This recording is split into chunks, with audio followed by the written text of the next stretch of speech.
하나님의 말씀 누가복음 17장입니다. 누가복음 17장 11절 말씀 124쪽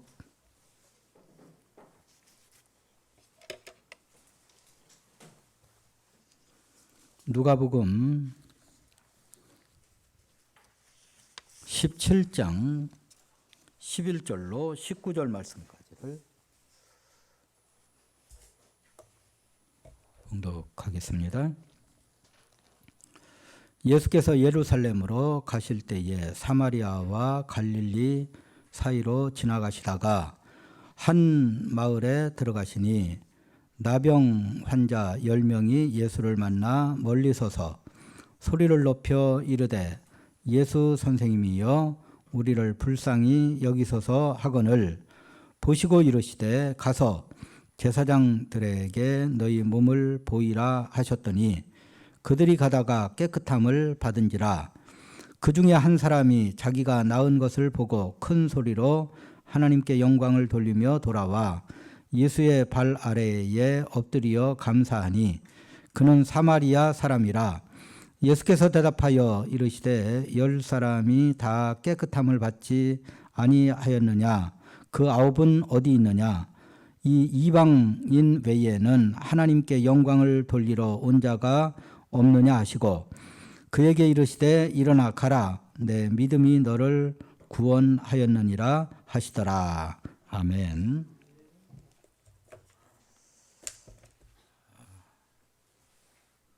사마리아와 갈릴리 경계 지역에 나병 환자 10명이 함께 살고 있었다. 그렇게 이야기합니다.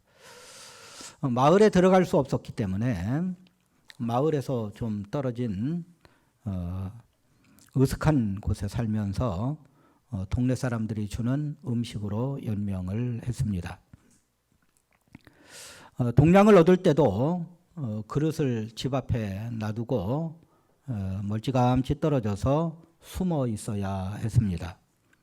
집주인이 그릇에 음식을 채워놓고 들어가면 그제서야 나와서 음식을 갖고 자신의 처소인 굴에 들어가서 음식을 먹었습니다.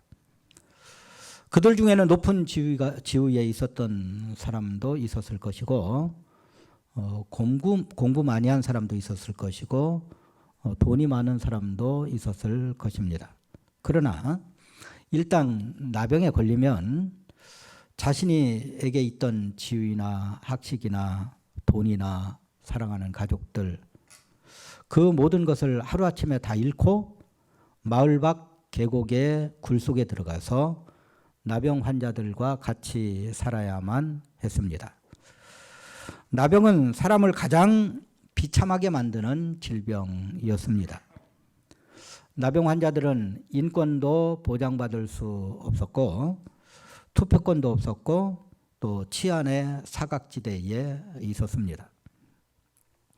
인간은 인간이지만 인간으로서의 존엄성을 전혀 보장받지 못하는 사람들이 나병 환자들이었습니다.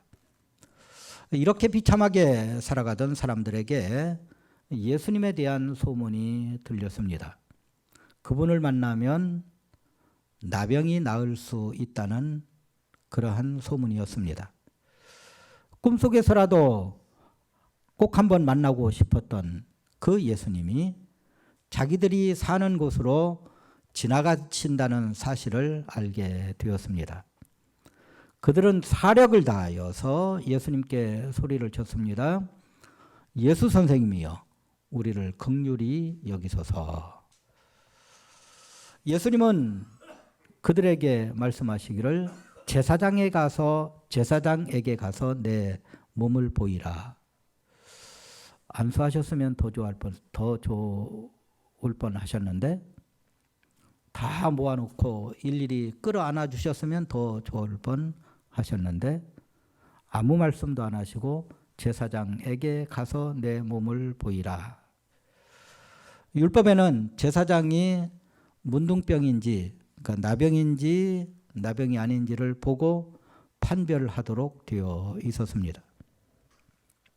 예수님의 말씀이 떨어지는 순간 나병이 다 나은 것은 아니지만 10명의 나병 환자들은 모두 다 그 말씀에 순종하여 제사장이 있는 곳을 향하여 아마 뛰어갔을 것입니다. 길을 가다가 몸이 좀 이상해서 살펴보니 자신에게 있던 나병들이 다 나았습니다. 얼마나 기뻤겠습니까? 살이 썩어 들어가는 병에 걸려서 온몸에서 악취가 나고 또 스스로 사람들을 피해야 하는 저주받은 인생을 살다가 어린애처럼 피부가 돋아났으니 얼마나 기뻤겠습니까? 빨리 가서 제사장에게 다 나았다는 판정을 받고 그리운 가족의 품으로 돌아가야 되지 않겠습니까? 9명의 나병 환자들은 그대로 달려서 집으로 돌아갔습니다. 한 명만, 그것도 유대인들이 사람 취급해주지 않는 사마리아 사람만 예수님께 돌아와서 감사했다 했습니다. 중요한 사실은 이 사건에서 보이신 예수님의 반응입니다. 아주 섭섭해 하시면서 10명이 다 깨끗함을 받지 아니하였느냐? 그 9명은 어디 갔냐? 예수님의 입에서 흔히 나오시는 말씀이 아닙니다. 보통 서운하신 게 아닙니다. 그 9명 인간으로서 어찌 이럴 수 있느냐? 그들은 인간도 아니다. 이런 말씀입니다. 예수님이 공치사 받고 싶으셔서 이런 말씀을 하신 걸까요? 아닙니다. 예수님의 말씀이 비단 나병 환자들에게만 해당되는 말씀일까요? 아닙니다. 구약 성경에서 나병은 죄에 빠진 인간의 비참한 상태를 표현하고 있습니다. 고침받은 나병 환자들은 예수님의 십자가 부활로 구원받은 하나님의 백성들을 상징하고 있습니다. 오늘 본문은 예수님의 십자가 은혜로 구원받은 성도들을 향하여 너희는 감사가 있는 1명이냐 감사가 없는 9명이냐, 너희가 지금 어디에 속해 있는지 너희 상태를 한번 살펴봐라, 이런 말씀을 하고 계시는 겁니다. 오늘은 추수감사절입니다. 감사하지 않은 9명의 나병 환자들을 향한 서운한 예수님의 말씀이 바로 나에게 하시는 말씀일 수 있다는 사실을 깨닫고 감사를 회복하는 저와 여러분이 되어줄 수 있기를 주님의 이름으로 축원합니다. 첫 번째 우리가 생각할 내용은 타락한 인간은 감사를 싫어한다는 사실입니다. 자, 오늘 본문에 감사한 사람과 감사하지 않은 사람의 비율이 어떻게 나타납니까? 1대9입니다. 1대9다. 감사한 사람은 10%고 감사하지 않은 사람은 90%다. 그러니까 이게 무슨 말이에요? 감사하는 사람 별로 없다 그런 얘기예요. 인간이 타락한 이후 감사를 싫어한다는 사실이 여실히 증명되는 말씀입니다. 특별히 감사한 사람은 사마리아 사람이고 감사하지 아니한 사람은 그 9명은 유대인이라는 사실을 부각시킴으로써 구원받은 하나님의 백성들이 얼마나 감사하지 않는지를 단적으로 우리에게 꼬집고 있습니다. 이스라엘 백성들의 예를 봐도 그렇습니다. 출애굽한 이스라엘 백성들, 그들이 광야에서 감사는커녕 불평과 불만의 삶을 살았다는 사실을 우리는 성경을 통해 알 수가 있습니다. 홍해의 기적이 얼마나 대단한 기적입니까? 10가지 재앙이 얼마나 대단한 엄청난 일입니까? 또한 구름기둥과 불기둥, 만나와 메추라기, 이 얼마나 대단한 하나님의 은혜이고 얼마나 대단한 하나님의 역사냐 그 말이에요. 이거를 몸소 체험한 이스라엘 백성들이 물이 없다고 원망하고 부추나 오이가 없다고 원망하고 또 맨날 만나만 주냐고 또 불평하고, 이것이 출애굽기를 통하여서 민수기를 통하여서 우리에게 보여지는 이스라엘 백성들, 구원받은 하나님의 백성들의 모습입니다.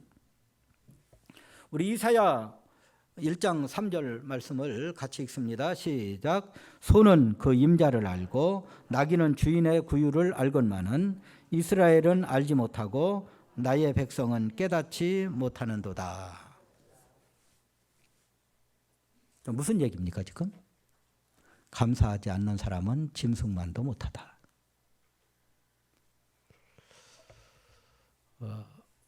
20대 80이라는 파레토 법칙이라는 게 있습니다. 19세기 이탈리아의 경제학자요 사회학자인 파레토라는 사람이 이 개미를 관찰하다가 발견한 법칙입니다. 이 개미들을 유심히 살펴보니까 개미는 종류가 많지 않습니까? 그 일개미들만 살펴봤대. 근데 우리는 흔히 생각하기를 일개미들은 열심히 일하는 줄 생각하지 않습니까? 가만히 살펴보니까 일개미들 중에 20%만 열심히 일하고 나머지 80%는 빈둥빈둥 놀더래요.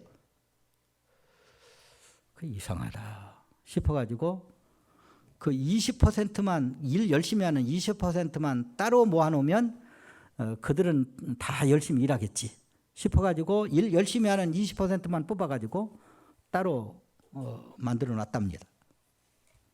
그랬더니 처음에는 열심히 일하더니 조금 지나니까 이상한 일이 벌어졌어요. 그들 중에 20%만 일하고 80%는 또 빈둥빈둥 노는 거예요. 그게 더 신기해가지고 또 열심히 일한 20%만 또 빼가지고 또 만들어 놨대요. 그랬더니 역시 또 조금 지나니까 20%만 일하고 80%는 또 빈둥빈둥 놀더래. 이것을 꿀벌들에게 적용을 시켜보니까 똑같더래. 이걸 사람 사는 사회에 적용을 시켜봤답니다. 그랬더니 20%의 사람들이 전체 돈의 80%를 가지고 있더래. 나라 전체 인구 중 20%가 전체 노동의 80%를 하더랍니다. 그래서 20대 80의 법칙을 파레토 법칙이라는 법칙으로 만들어냈답니다. 이 파레토 법칙을 인간 사회에 적용을 해보면 우리 주변에서 이런 일들이 흔히 일어나지 않습니까? 백화점에서 전체 매출의 80%를 누가 사가느냐 하면 20%의 사람들이 사간답니다. 또 기업 중에서, 큰 대기업 중에서 20%의 핵심 제품이 전체 매출과 전체 수익의 80%를 생산해낸대. 그뿐이 아닙니다. 우리 옷장에 옷이 많은데 즐겨 입는 옷은 20%밖에 안 된답니다. 나머지는 1년가에 한 번도 안 입고 그냥 맨날 요게 좋아 요게 좋아 요것만 입는 게 20%라다고. 20%의 불량 운전자가 교통 위반 80%를 담당한다. 20%의 조직원이 그 조직의 80%의 일을 감당하더라. 이 파레토 법칙을 보면서 오늘 본문 말씀을 생각해 보았습니다. 오늘 본문처럼 감사하는 사람은 10%뿐이고 감사할 생각조차도 하지 않는 사람이 90%가 아니냐 그 말이죠. 하나님이 창조하실 때 인간에게 심어주신 마음은 감사의 마음이었습니다. 그런데 인간이 타락할 때 사단이 인간의 마음속에 심어놓은 가라지가 불평과 불만이었다. 사랑하는 성도 여러분, 여러분은 구원받은 하나님의 백성입니다. 사단이 타락한 인간에게 뿌려놓은 불평과 불만의 가라지를 제거하고 다시 감사를 회복해야 할 책임이 우리에게 있다. 우리는 구원받은 하나님의 백성이니까요. 우리 속에 아직도 불평, 불만 90%, 감사 10%가 자리하고 있지 않은지 우리를 살펴야 할 것입니다. 그러니까 쉽게 말하면 구원을 받는 그 순간에 우리의 마음은 90%는 불평불만, 10%만 감사가 있다. 이것을 우리가 평생 살면서 다시 바꾸어 가지고 100% 우리 마음속에 감사로 바꿔야 할 책임이 우리에게 있다 그 말이죠. 90%의 불평과 불만을 몰아내고 감사로 100% 채워질 때까지 우리는 영적 전투를 해야만 합니다. 추수감사절을 맞이하고도 감사의 마음을 회복하지 않는다면 주여, 아직도 사단이 뿌려놓은 불평과 불만의 가라지가 나를 점령하고 있사오니 나의 마음의 감사를 회복시켜 주옵소서. 기도하는 저와 여러분이 되어줄 수 있기를 주님의 이름으로 축원합니다. 우리가 생각할 두 번째 내용은 하나님은 인간이 감사의 인격을 갖기 원하신다는 사실입니다. 오늘 본문을 통하여 우리가 발견할 수 있는 진리는 예수님이 우리를 향하신 소망은 감사의 인격이 되는 것입니다. 특별히 본문에서 나병 환자를 고쳐주신 것은 나병 환자처럼 죄인된 인간을 십자가로 구원하신 것을 상징합니다.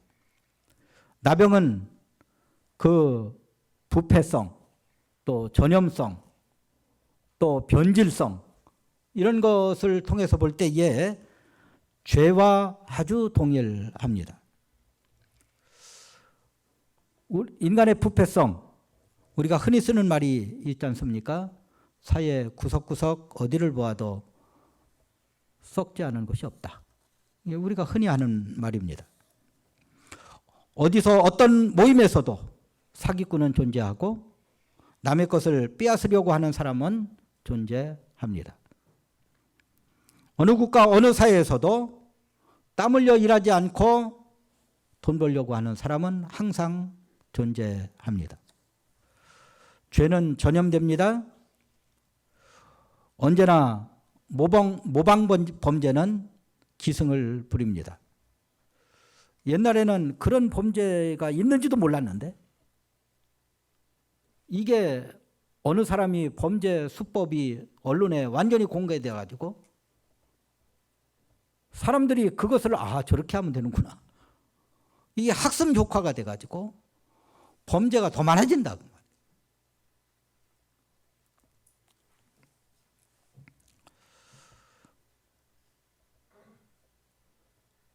죄와 나병은 부패성과 전염성에 있어서 동일합니다.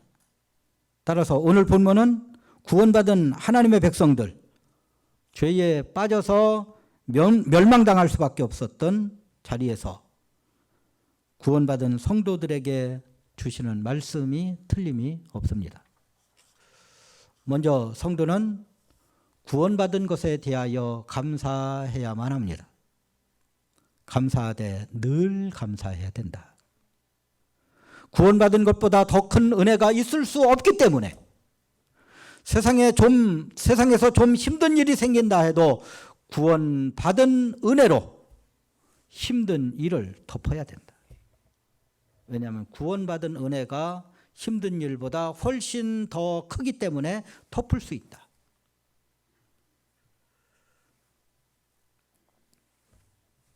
이스라엘 백성들이 이것에 실패했기 때문에 늘 하나님을 원망했고 모세에게 불평을 늘어놓았습니다. 이런 이스라엘 백성들을 향하여 하나님은 진노하셨습니다. 홍해의 기적과 10가지 재앙, 구름기둥과 불기둥, 만나, 이 구원의 역사를 체험하고서도 부처 없다고 불평하고 마실 물 없다고 불평하고 오이 없다고 불평하고, 이것이 이스라엘 백성들의 모습이었습니다. 구원의 은혜가 현실의 어려움을 덮지 못하면 감사의 인격이 형성되지 않습니다.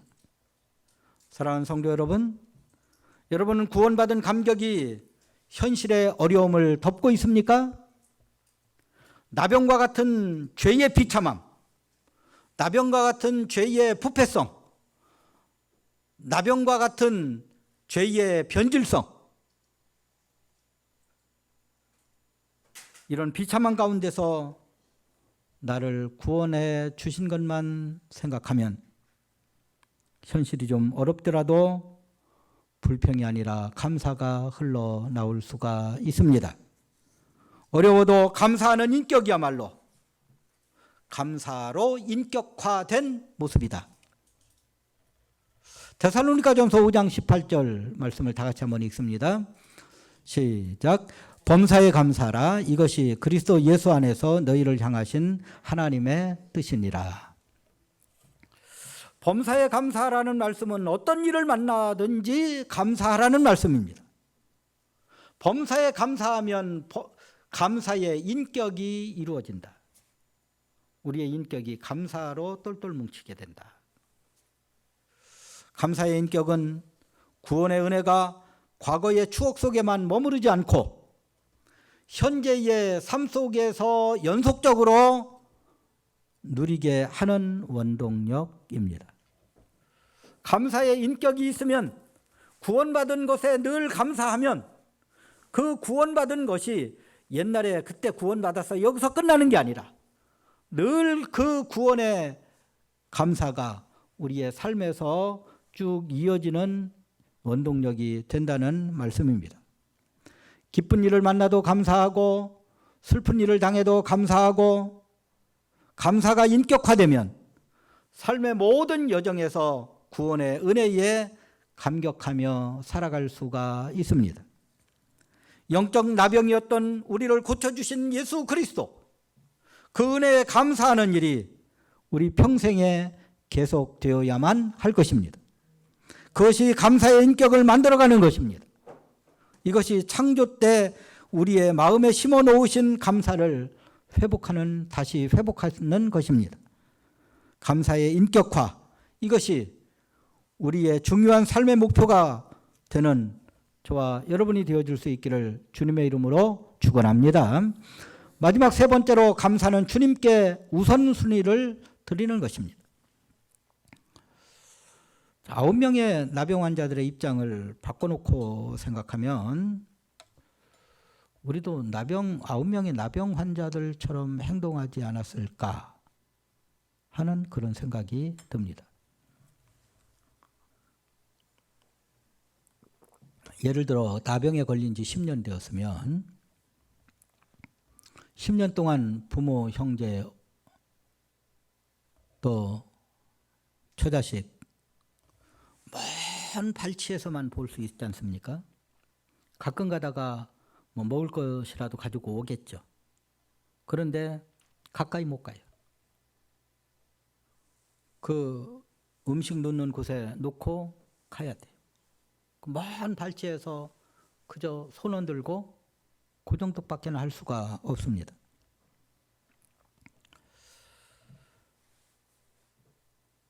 그리운 사람들이 많았을 텐데 어서속히 제사장한테 가서 자기가 질병에서 노인받은 것을 확인하고, 그리고 처자식들이 있고 부모 형제가 있고 그리운 사람들이 있는 가족의 품으로 빨리 돌아가야 되지 않습니까? 이게 우선순위 아니냐 그 말이죠. 그런데 주님은 이게 우선순위가 아니라고 말씀합니다. 우리는 항상 여기서 걸리는 거예요. 왜냐하면 우리는 신앙생활을 나 중심으로 하니까. 우리 신앙생활을 하나님 중심으로 해야 합니다. 여기서 많은 사람들이 걸려요. 하나님과의 관계가 우선이다 그 말이에요. 이것이 우리 주님이 지금 오늘 본문에서 하시고 싶은 말씀입니다. 아담과 하와의 타락은 제일 먼저 하나님과 우리와의 관계를 파괴시켰습니다. 두 번째 관계 파괴가 바로 사람과 사람과의 관계를 파괴시켰어요. 아담과 하와는 사랑의 관계였었는데 선악과를 따먹자마자 서로 이용하는 관계로 바뀌어버렸어요. 너 왜 선악과 따먹었어? 잘못했어 이렇게 나오는 게 아니라 하와 때문에 따먹었어요.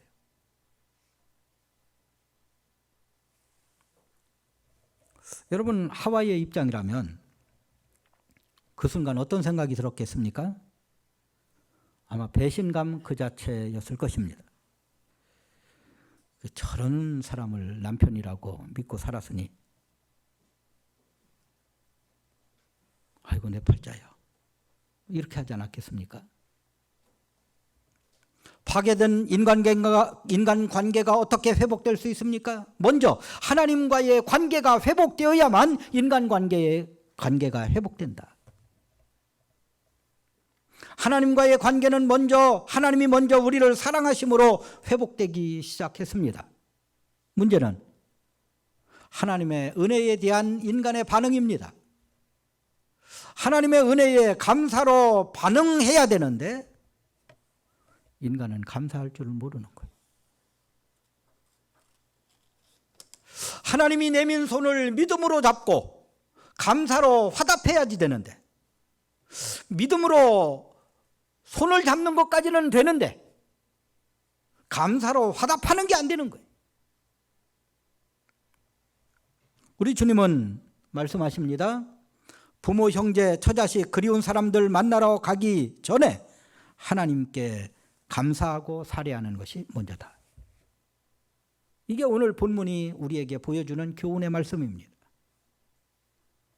이 우선순위가 깨어지면 병 났은 것이 재수가 좋아서 났은 것이다. 일이 된다. 우리가 기도하지 아니하고 무엇이 잘 되면 조상 묘 잘 써서 그렇게 됐다 하고, 재수가 좋아서 그랬다고 됐고, 운이 좋아서 그리 됐다고 하고, 인간은 그렇다고 말이에요. 하나님과의 관계가 회복되는 것이 먼저다.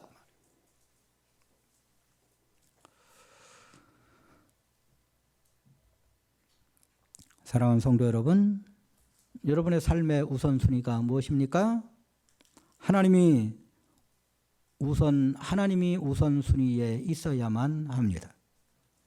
나 자신이 우선순위 1번이면 아담처럼 또다시 선악과 따먹게 된다. 하나님이 우선순위 1번이어야 합니다. 예수님이 우선순위 1번이어야 합니다. 구원받은 것이 우선순위 맨 앞자리에 가 있어야 합니다. 구원받는 것도 감사하는 둥 마는 둥, 1년 동안 베풀어 주신 은혜도 감사하는 둥 마는 둥.